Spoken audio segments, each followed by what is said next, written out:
How to fix Snapchat stuck on sending snaps. Let's get started. The very first thing you want to do is check your internet connection. For that, launch your settings app.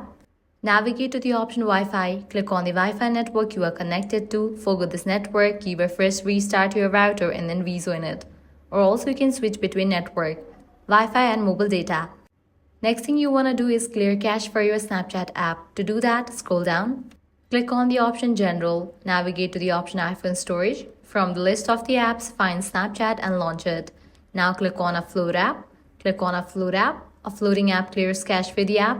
Now click on Reinstall app. Next, update your Snapchat. For that, close this and launch your App Store or Play Store.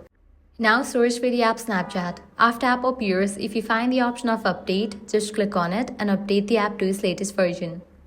Next, check whether you have enough storage in your device or not. For that, launch Settings, click on General, click on iPhone Storage. Here you can check whether you have enough storage in your device or not. In case you don't have enough storage, you can delete or offload the unused apps. By following these steps, you will be good to go. Your problem will be fixed. Now you should be able to send the snaps. So that's a wrap for this video. If this guide helped you out, don't forget to like, share and subscribe to our channel. Thanks for watching.